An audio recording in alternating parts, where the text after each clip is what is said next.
Loba. It is episode 468. If you're here for the first time, welcome to my show. I'm Elizabeth Chance. I am the host of Busy Living Sober. And if you're back, I'm so glad you're back. And if you like today's episode, please subscribe. And you can always go to my website, busylivingsober.com, and fill out the little form when you get there, and you will have my newsletter come right to your inbox every Friday morning. So please do that.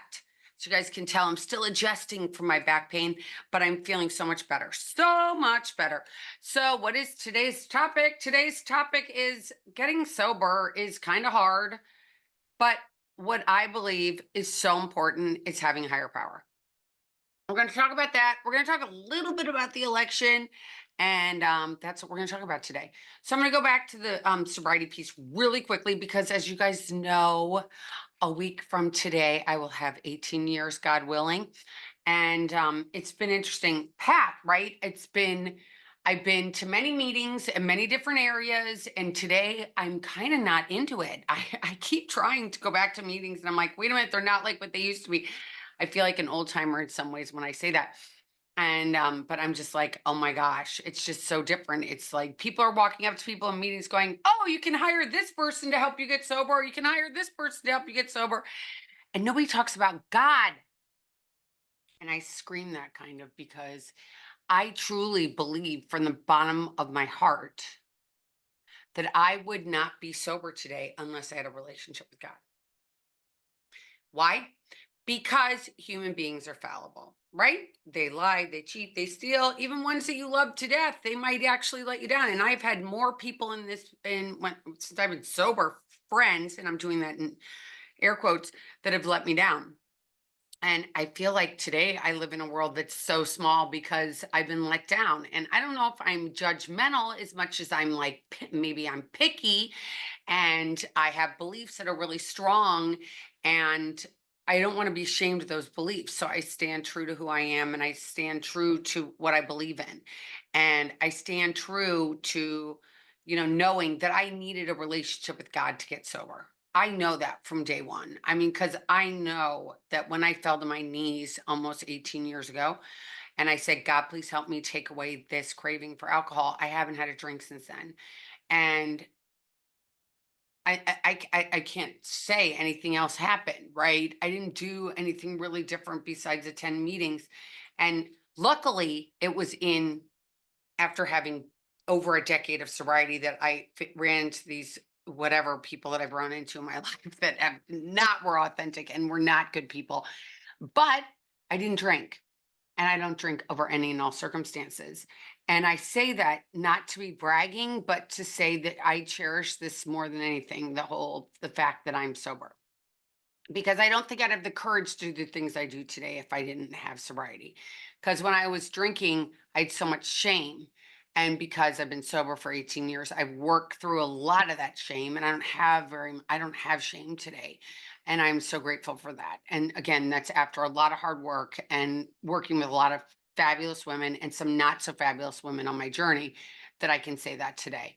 And again, I didn't do it, it's not my power. It's actually God that has helped me stay sober for almost 18 years. And for that, I will give God all credit for this. It is not Elizabeth.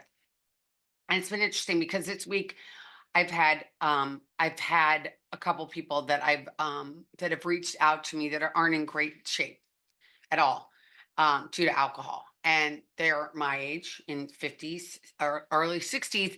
And watching these two people that one I've known since I was a baby and one I don't know very well at all, but somebody I've known for a really long time. They're just like they want some help. But they're at what extent are they willing to go to? And that's where I find a little difference because I was willing to do whatever it took to get sober. I was like, are you going to tell me to go stand on my head in the corner? I would have done it. I would have done anything anybody told me to do to get sober. I would have been like, what do you need me to do? Do you want me to go run down the street back and forth every day? I do it. And I remember when my first sponsor said to me, you're going to have to go to a meeting every day for 90 days. And I was like, don't you understand I'm busy? And she's like, well, if you want what I have, you're going to do this. And I would be willing to do whatever it takes. And because of that, I'm sitting here with this time. And again, I truly believe that it's God that has helped me get to this point. And for that, again, I will be forever, forever grateful. And I think that if we're willing to take guidance, if we're willing to listen to what other people say to us, then we can grow, right? If I have only people in my life that tell me that, oh, you're great, you're great, you're great. And I'm like, no, I'm not. I'm not always great. I want real friends that are going to say to me, you're not so great. By the way, you didn't do this right, or you didn't do that right. I mean, they don't have to always say that, but at times they're going to have to say to me, you know what, this thing you did, I didn't really like. And that takes a true friend, right? And there aren't a lot of true friends out there because there's so many people that are out there in this world today that are scared of not being liked still to this day. So they keep things back. They don't share things. I truly believe that conservatives alone don't share things, right? As you know, the people that are the conservative people out in the universe, we've always been ones that have kept our mouth shut. We've been like, okay, I'm not going to muffle any waters. I'm just going to, I'm not going to get anybody upset. I'm just going to keep my mouth shut and I'm going to keep walking and it's all okay. And I'm going to go pray in my corner or I'll go to my church, but I'm not going to tell anybody else what I'm doing because it's just my business and I don't want to ruffle any feathers. Well, I think maybe I'm wrong that us doing that, like not speaking out and not being authentic and not sharing what we really feel, has gotten us maybe in some trouble. And where we are today, it was so funny. I got to tell you guys this story. So I was with one exterminator. I live in Florida, so there's bugs, right? There's bugs in Florida. People are like, I have had somebody say to me, aren't there alligators everywhere? They were all over the place on Amelia Island. Not so much here in South Florida because whatever they do to keep them away, they do. So I had an exterminator come over yesterday. Young guy, very, very, very lovely young guy. And he comes into my house and he sits down with his computer and he goes, I can speak freely to you. And I'm like, really? How did you know you could do that? And he goes, well, I could see outside. You've got an American flag and you have a Trump flag. And on your dining room table, which I'm going to show you guys, I have this because Donald Trump's my best friend. Just kidding. But he put I have a Trump bumper sticker on my table, and he's like, "So I can speak freely with you." And he goes, his family's been riddled with addiction his entire life. His father, I think, is in prison. His mother did drugs for a long, long time. And now here he is, and he's 34 years old, and he's a conservative, and he's been sober for 3 months. And it was just, he's like, I go to church every week, and I can't wait to get to my church because the church he goes to, I guess when you have a baby, I mean, in my church, when you have a baby, you baptize them, but in his church, you bring the baby up for the whole congregation, and then everybody cheers for the baby being born. He's like, I can't wait for that day to get up there. And I love my conservative values, and I just love that I have these conservative values. And I'm so glad that I can talk to you about this because what's going on in our country is so dark and so sick. And I said, I know, I agree with you 100%. I said, more people are dying of fentanyl overdoses than anything else.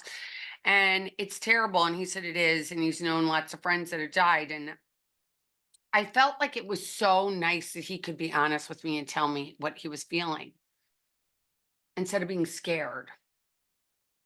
I had another friend that reached out to me today and she's asked me a question. She said, how is it down there in Florida? And I said, it's good. It's good. You know, are you free there? And I'm like, yeah, we're free here. My husband can walk around with the Trump hat on all he wants. He likes to walk around with that. That's his prerogative. People walk up to him and say, oh my gosh, that's so great. You're wearing that hat. Where'd you get it? I love it. And he's like, online at, magashop.com.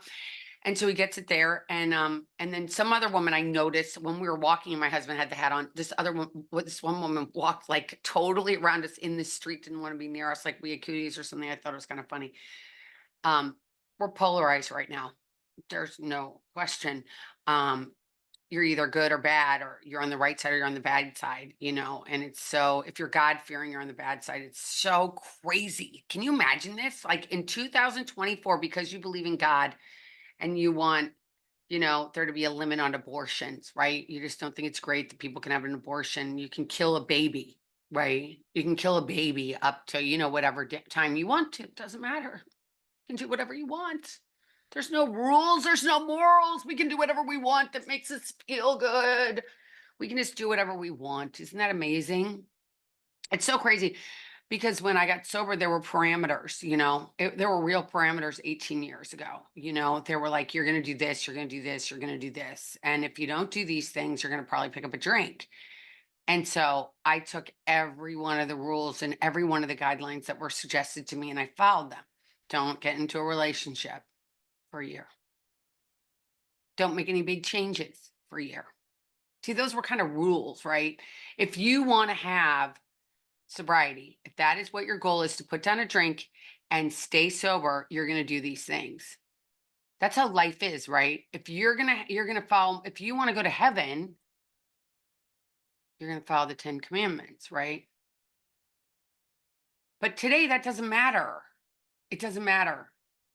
I mean, I'm still flabbergasted that somebody that came onto my podcast asked me to remove the podcast because he's gay and because I'm voting for Trump.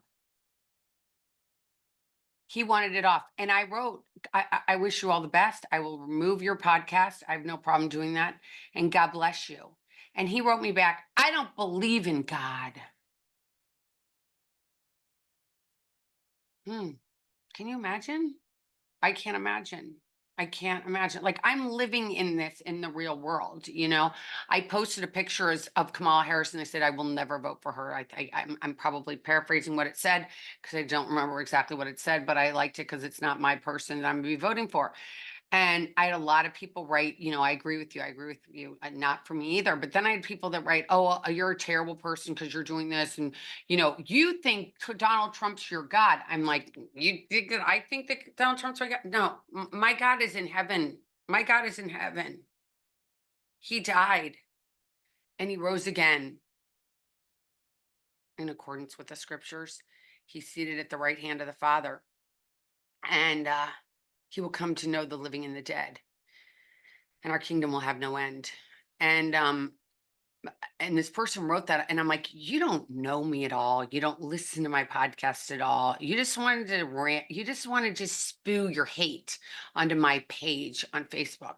My page on Facebook is for me. It's what I put up there that I like. And if you want to spew your hatred, go somewhere else. I promise you, I'm not going to go to your page and put up there, please vote for Trump on your page. I'm not going to do it. It's a waste of my time. It's a waste of my energy. I'm not here to convince you to do anything. You need to do you, boo-boo. But you have to know what you're doing. You have to educate yourself before you go to that poll center or you will by mail, whatever you're going to do. And you have to educate yourself. You just don't vote for somebody because of their color, their race. You vote for somebody because you believe in what their causes are.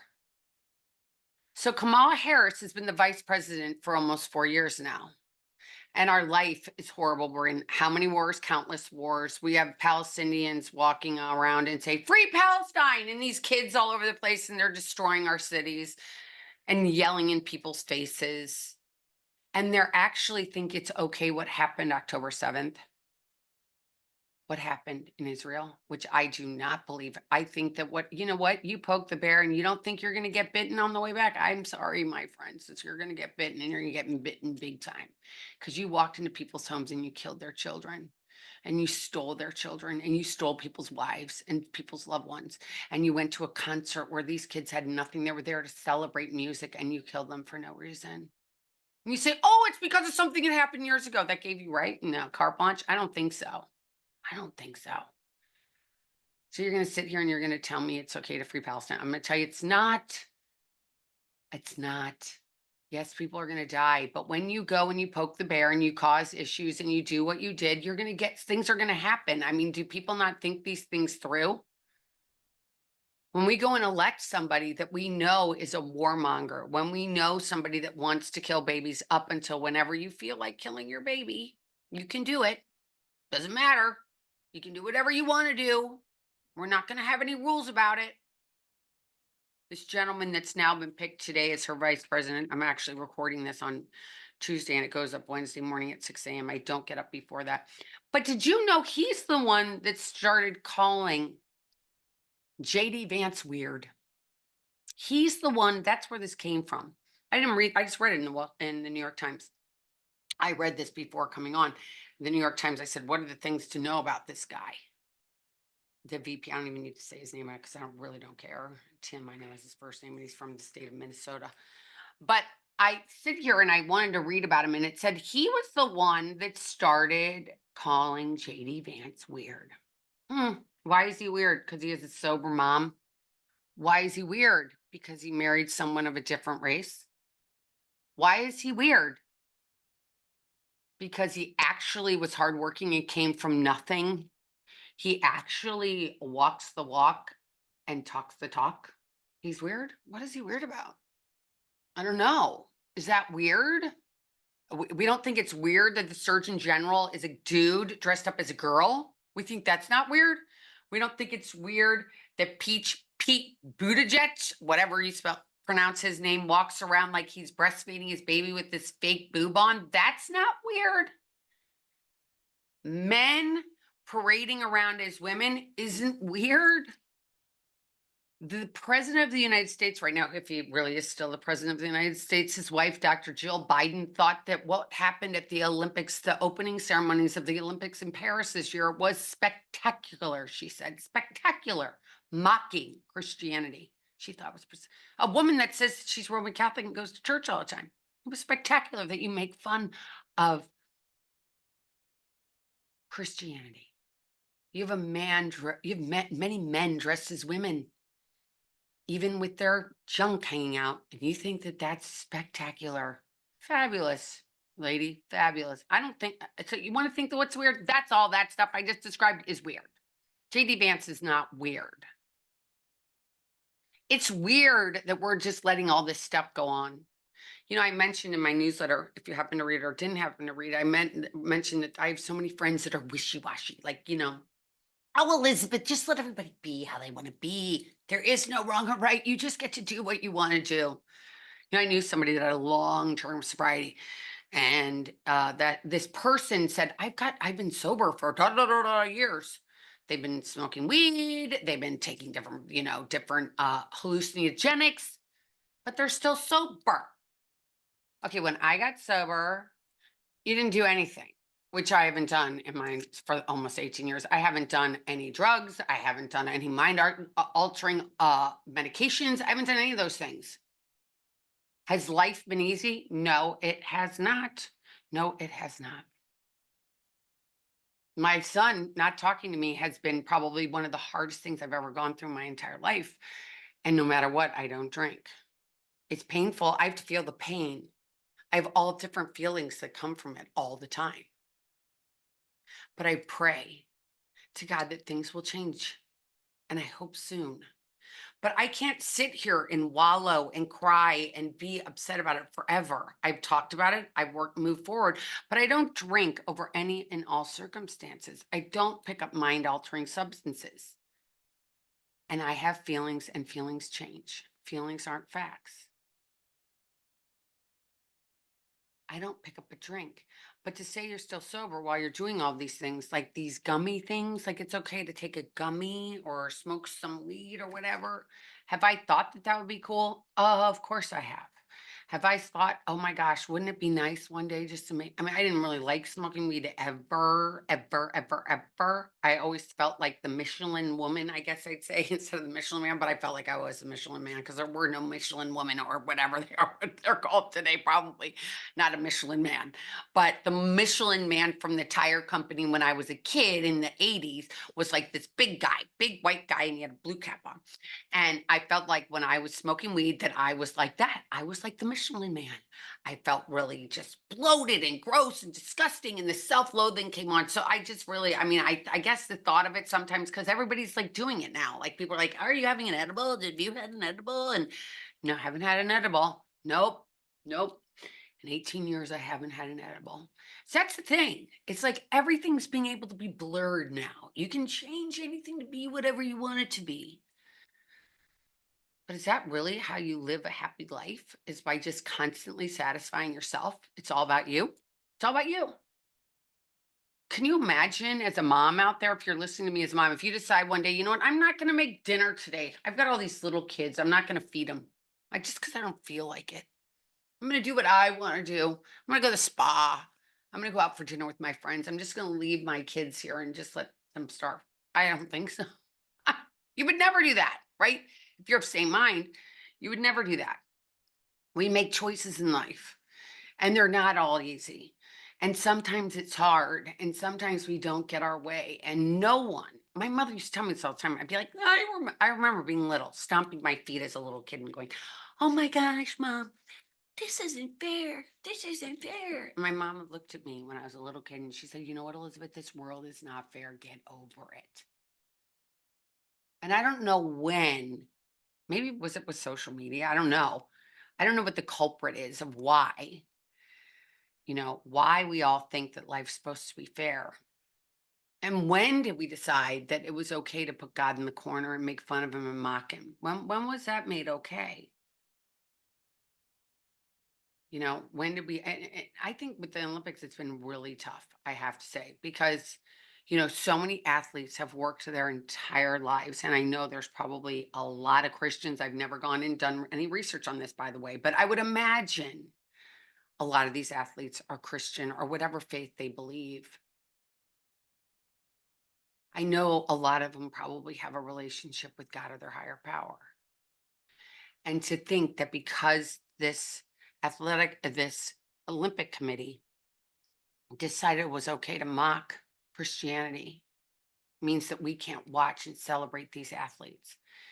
And that's why I'm watching, for the athletes, not for the Olympic Committee. And luckily, I watch it on Peacock so I can fast forward through all the commercials because I don't want to give them any of my time. No commercials. No, no. These athletes need to be celebrated. I know that the winner of the men's golf. Oh my gosh, and I watched it with my husband. Oh my gosh, I'm having a senior moment, and I don't keep my phone next to me when I'm doing my podcast, but I could look at it. I'm going to actually look it up, and I never do this when I'm doing a podcast, but here we go. Who won the men's golf at the Olympics? Okay, here we go. You know who it is. It's the one that got in trouble. Oh my gosh, come on, you guys. It's the men's. Hold on, that didn't come up. Men's gold winner in golf. We're going to say that winner in golf. Here we go. Okay. Scotty Scheffler. Okay, so Scotty Scheffler, if you guys don't know this, when Scotty Scheffler got arrested going into the US Open, he got arrested because he tried to get through this, they had all this traffic and his tee time was really early and the guy arrested him and he went into prison. And he's a huge Christian, huge Christian. He believes in God. And I mean, you see him praying all the time and his family's very devout and very Christian. And to think that Scotty Scheffler, who won in golf in the Olympics, he's a devout Christian. And you think that because of what the Olympic Committee did, I can't watch him? No, I'm going to watch him. I'm not going to let the Olympic Committee win. I hope they learn their lesson. I hope they learn their lesson. So a couple more facts I just want to tell you guys. He taught this VP taught in China, so he's got some affiliation with China, which isn't too great, I don't think. He wants abortions to be paid for by our government. The federal government should pay for abortions. He named a road in Minnesota after Prince, if you know me, I've loved Prince my entire life, but he signed the bill with a purple pen. Isn't that cute? And he was a teacher for a really long time. He taught history. He doesn't drink. He got a DUI in 1995. That's what we know about this guy.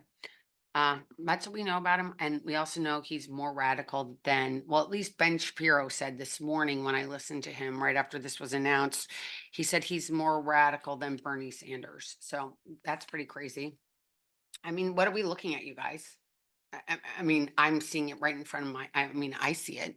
Don't you? I mean, here we are. We're getting in 4 months. We're going to go choose, and Donald Trump says you should order a mail-in ballot. So go do that. Vote mail-in ballot. I think you just .org or something. I'm going to have it actually in my description if you want to go use that link and go order your mail-in ballot, and still go to the polls if you want to. He also thinks it's okay for prisoners to vote. Yeah. He wants prisoners to vote. That's interesting. And she put a lot of people in prison, by the way, for marijuana use, like even for the death penalty for marijuana use. Crazy world we're living in, everybody. I mean, is anybody perfect out here? No. And I think to claim that anybody is perfect would be a stretch. But to see that these are our two main choices JD Vance will hopefully be the president one day. Wouldn't that be interesting?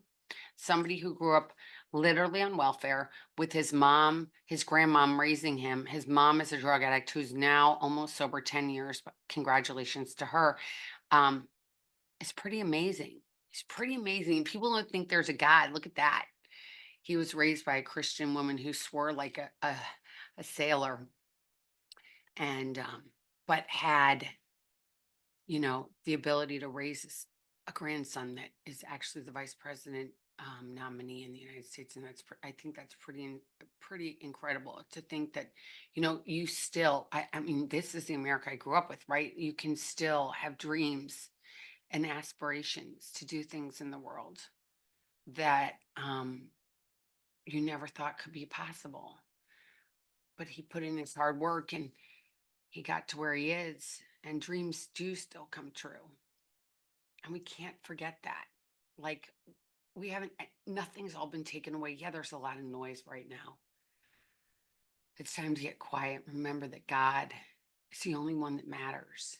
And if you get worried during this time, worried about anything, worried about your drinking, worried about the future, worried about anything, it's time to say a prayer like, God, please help me. God, please help me. That's why I start off every morning, reading something or listening to something on the Halo app. I just love it. It's just been so amazing for me. And Walking with Purpose, that's another great podcast. I'm really enjoying that. And today I was listening on my walk, and the the woman that was a guest, I didn't listen to a lot of it by any stretch of the imagination. I only listened to a very short time, but what she did talk about was when she was young and when she went to church, her family was pretty chaotic, it sounded like. And she said, I didn't have a compass. And she goes, I was a rudderless boat. So she didn't really have a rudder. She was just going wherever. And I think a lot of us feel like that right now. We don't have a lot of direction. We don't know what to do. And I think that when we don't know what to do, don't do anything. Say a prayer. God does work and he does answer our prayers. And get quiet. And I think that a lot of times our guts know what's right and what's wrong. And when we're not drinking or using drugs, we can listen to our guts. We can listen to our insides, which is to me God. And I can know which is the right way to turn and the right way to go. It's hard when there isn't a direct arrow going, go this way. Your life's going to be beyond your wildest dreams. It's hard when we don't have that. But I don't know where we ever thought we were going to get it. Maybe in the movies. But we have to remember they're just the movies. In our life, we know intuitively what to do if we get quiet. We know right from wrong. We know when we're being loving and we know when we're not. We know when we're doing something that feels right and when something that feels wrong. Listen to your intuition. Trust your intuition. Get quiet so you can hear what your insides have to say. On our money, it says, in God we trust. It's important to trust God. It's important to trust God, especially in these times, because 2 plus 2 is not equaling 4. And it feels really scary. I'm not going to take that away from you. It does. It feels scary. But we've got to trust that everything's going to work out in the end, right? It's easy to go to the dark side. So easy. It takes a little more work to be in the light, right? It takes a little more work. So we've got to get to this place where we're like, okay, I'm going to start off my day doing something different. I'm going to write out gratitude. I'm going to speak the truth to this one person in my life, even if it's me or I'm a stranger, but you can write to me anytime you want. Elizabeth at elizabethchance.com, ELIZABETH at Elizabeth Chance, spelled like CHANCE.com. And you also can write to Busy, BIZZY, at busylivingsober.com. Both those email addresses will get to me, and you can write to me and tell me how you're feeling. I promise you, you're not alone, and that's a lie. And I just referred somebody to this, and I haven't talked about this in a while because it's obviously not Christmas. But I remember growing up, and do you remember watching those old Christmas movies with the cartoons? They're not really cartoons. They're, what are they? Puppets. And the one that goes, I'm Mr. Heat Miser. Da, da, da, da, da, da. And there's like the Incredible Snowman and all that. And he talks about two angels. One is like the devil, and one is like an angel. So rather than seeing the D word, which I don't like, one is dark and one is light. And we all have these on our shoulders. Who are you going to feed? Are you going to feed the guy in the light, or are you going to feed the guy in the dark? We already know where the dark goes. It takes us down like this. It's like a toilet. Like when you flush the toilet, it goes down. That's dark. But we don't want to go dark. We want to rise up and be light like the sky, right? We want to have trust. We want to have faith, and we want to believe in the light and have faith.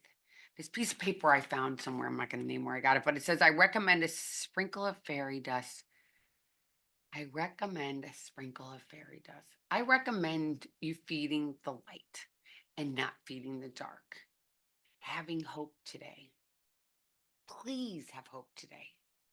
Don't lose your hope. Don't lose your faith. Believe in your heart and pray that everything's going to work out in God's will. Please pray. Please pray. Prayer works. Now, speaking of prayer, here's a little side note. I have a Patreon account. So if you go to www.patreon.com/busy living sober, you'll get to my when you get private notes there. Today, they got a long video that I sent them if you're a subscriber.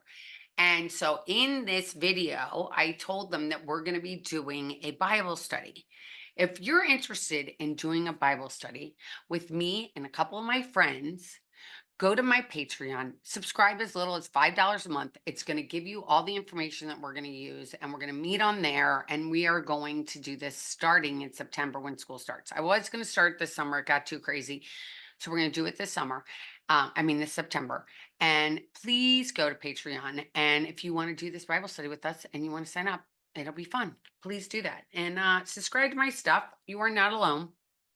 And I want you to believe that everything's going to work out the exact way God wants it to.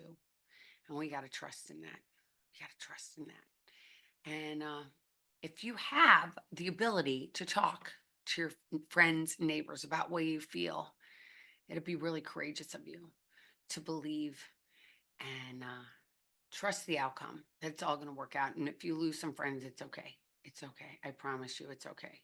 You find out who your real ones are. It's totally worth it. All right, that's enough from me this week. I hope you enjoyed today's show. And write to me. Please write to me and know that you're not alone. And you know what?